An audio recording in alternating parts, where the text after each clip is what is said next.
Hello student, कैसे हैं आप। मैं विपिन श्रीवास्तव आप सभी का अपने YouTube channel CIPET institute skill classes में स्वागत करता हूं। आज मैं आपको एक्सेल में सैलरी शीट के बारे में बताने वाला हूं।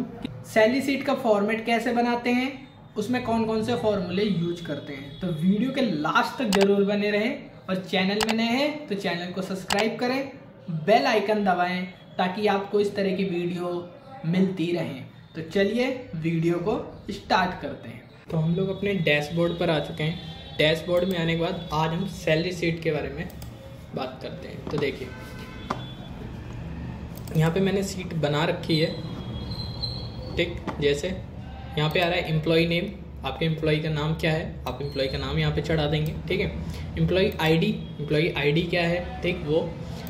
वो किस डिपार्टमेंट में काम करता है, भाई अलग अलग डिपार्टमेंट होते हैं कंपनी में, ठीक है। तो अकाउंट डिपार्टमेंट में है, कस्टम कलेक्शन डिपार्टमेंट में, सेल डिपार्टमेंट में, परचेज डिपार्टमेंट, तो अलग अलग डिपार्टमेंट वहाँ पे बने हुए हैं, ठीक है। और डेजिनेशन, अब डिपार्टमेंट के अंदर वो क्या है, HRA है, एम्प्लॉय है, ठीक है।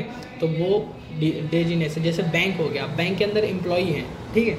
तो एम्प्लॉय अलग, कैशियर भी है, मैनेजर भी है, तो अलग अलग टाइप से वहाँ पे वो है, ठीक।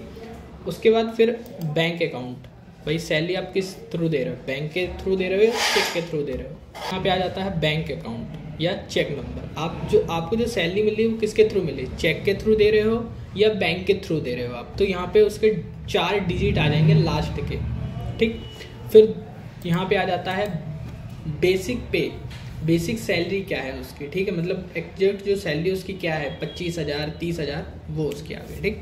फिर यहाँ पे आता है अर्न डे। अर्न डे मतलब होता है भाई वो कितने दिन वर्क किया उसने, ऑफिस में कितने दिन आए। जैसे 30 दिन का सब उसका 25 दिन आ रहा है तो 5 दिन छुट्टी की, तो 5 दिन की सैलरी कट जाएगी, वो जितने दिन आए उतने दिन की सैलरी उसको मिलेगी, ठीक। उसके बाद फिर यहाँ पे आता है 1 डे पे, एक दिन की सैलरी क्या है। देखिए अब यहाँ से हमारे फॉर्मूले लगने स्टार्ट हो जाएंगे। यहाँ पे फॉर्मूले लगाता मैं आपको फॉर्मूले दिखाई दे रहा हूँ। ये यहाँ पे हमारे फॉर्मूले लिखे हुए हैं, ठीक है। ये सारे फॉर्मूले हैं हमारे यहाँ से यहाँ तक के, और ये गवर्नमेंट सेक्टर से रिलेटेड है, वो आगे मैं बताऊँगा आपको, ठीक है। तो ये फॉर्मूले आपके लिखे हुए हैं, ओके। और सीट आपकी ये रही सैलरी सीट, ठीक है। यहाँ पे सीट आपकी बनी हुई है, ठीक है। तो आते हैं यहाँ पे 1 डे पे आते हैं इक्वल टोटल पे, ठीक है।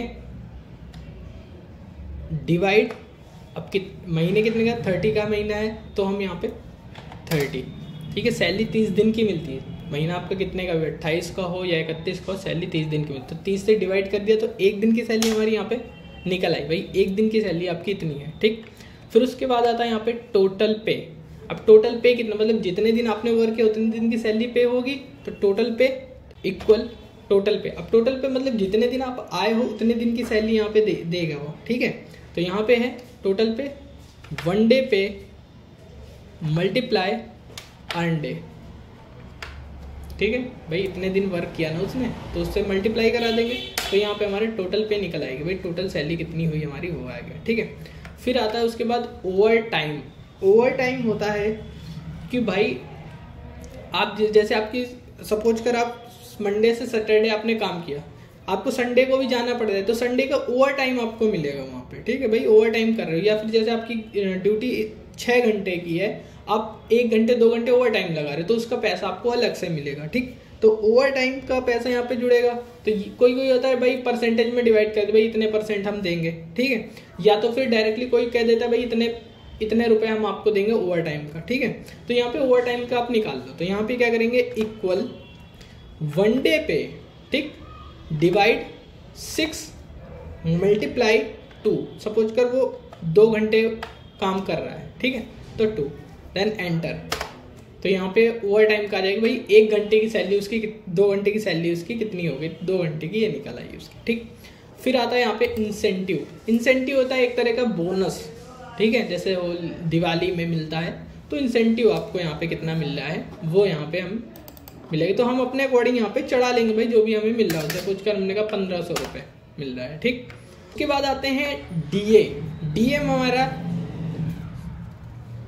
डीए एक महंगाई भत्ता होता है, ठीक है। जब महंगाई बढ़ती तो हमारा यहाँ पे डीए हमें मिलता है, ठीक। हमने यहाँ पे निकाला इक्वल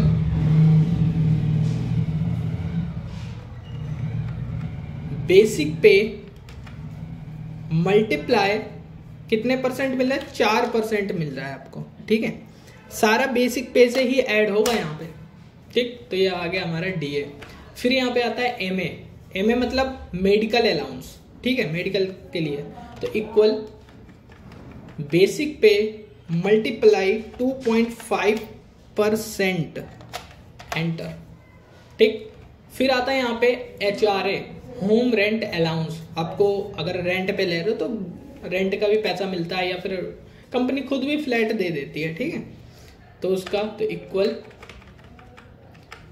बेसिक पे मल्टीप्लाई 5% एंटर, ठीक। फिर आता है CA, कन्वेंस अलाउंस। आप कंपनी में जा रहे हो तो भाई आप अपना पैसा लगा रहे हो, या फिर कंपनी के काम से बाहर जा रहे हो तो आपको कन्वेंस अलाउंस मिलता है आने जाने का, ठीक है। तो कन्वेंस अलाउंस, तो यहाँ पे इक्वल बेसिक पे मल्टीप्लाई कितने परसेंट है, 6% एंड एंटर, ठीक। फिर आता है यहाँ पे EPF, एम्प्लॉय प्रोविडेंट फंड, जिसे हम PF भी कहते हैं, ठीक है। तो आप तो कंपनी में PF कितना कट रहा है, ठीक है। तो यहाँ पे इक्वल बेसिक पे मल्टीप्लाई 2.5% एंटर, ठीक है। उसके बाद आता है टैक्स, ठीक है।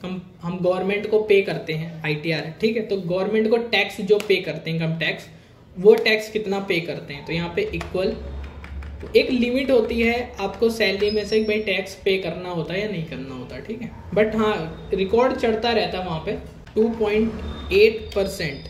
या तो कंपनी खुद काट के देगी, या तो आपको फिर वहाँ पे कटवाना पड़ेगा, ठीक। अब आते हैं टोटल अर्निंग। टोटल अर्निंग क्या, आपकी सैलरी में से क्या क्या चीजें ऐड हुई हैं, आपको क्या क्या चीजें मिली हैं, ठीक है। तो यहाँ पे इक्वल डे पे, ठीक है, सॉरी टोटल पे, ओके, टोटल पे plus over time plus incentive plus DA plus MA plus HRA plus CA। इतनी चीजें आपकी कंपनी, आपकी सैलरी, इतनी चीजें आपकी सैलरी से ऐड हुई हैं, ठीक है। अब आते हैं टोटल डिडक्शन। टोटल डिडक्शन मतलब भाई आपकी सैलरी से क्या क्या चीजें कटी हैं, ठीक है। तो हमारी सैलरी से 2 चीजें कटी हैं, कौन कौन सी, EPF प्लस टैक्स, ठीक है। नेट पे में आके इन दोनों को माइनस करा दोगे आप, total earning minus total deduction. तो यहाँ पे नेट पे आपका आ जाएगा, ठीक है। सेलेक्ट कर लो आप, और यहाँ पे आके सेलेक्ट कर लो आप, और यहाँ से आके इसको ड्रैग कर दो, ठीक है। इंसेंटिव आप अपने अकॉर्डिंग चेंज कर लेना, जैसे जिसको इंसेंटिव मिलता होगा वैसे आप इंसेंटिव यहाँ पे चढ़ा देंगे, ठीक। तो इस टाइप से आप सैलरी शीट बनाएंगे, ठीक है। फॉर्मूले आपके ये लिखे हुए हैं, यहाँ पे फॉर्मूले हैं। ये सैलरी मैंने आपको अभी प्राइवेट कंपनी के अकॉर्डिंग बताई। प्राइवेट कंपनी में जब आप काम करते हो तो इस टाइप से होता है, ठीक है। अगर by chance company government sector के अकॉर्डिंग काम करती है, प्राइवेट लिमिटेड है अगर, ठीक है, तो क्या क्या चीजें आपको मिलती हैं। देखिए यहाँ पे आ गया, वहां पे सिर्फ आपको PF और ESI कार्ड होता है, मेडिकल कार्ड होता है, ठीक है, जिससे कुछ % आपके कट जाता है जब आप बीमार होते हैं, फिर कोई भी चीज प्रॉब्लम होती है तो सिर्फ आपको EPF और ESI, यही 2 चीजें आपकी वहाँ पे वो होती हैं। बाकी आपको कुछ नहीं मिलता है। DA, MA, HRA सारी चीज़ें बंद हो जाती है। गवर्नमेंट से काम कर रहे हो तो फिर वो ज़्यादा आपको कॉलोनी दे देती है, ठीक है। गवर्नमेंट सेक्टर या प्राइवेट लिमिटेड कंपनी में काम करते तो सिर्फ आपको कंपनी PF और ESI का बेनिफिट देती है, बाकी आपको कोई बेनिफिट यहाँ पे नहीं मिलता है अगर गवर्नमेंट सेक्टर या प्राइवेट लिमिटेड में काम करते हैं, ठीक है। तो ये आपके फॉर्मूले रहे और ये आपकी सैलरी शीट रही, आप जिस ठीक, ये सैलरी शीट मैंने आपको बता दी। तो आज की क्लास यहीं तक, आगे नेक्स्ट क्लास में सीखेंगे। कोई भी डाउट हो तो कमेंट बॉक्स में हमें ज़रूर बताएं। चलिए तब तक के लिए जय हिंद, जय भारत, राम राम।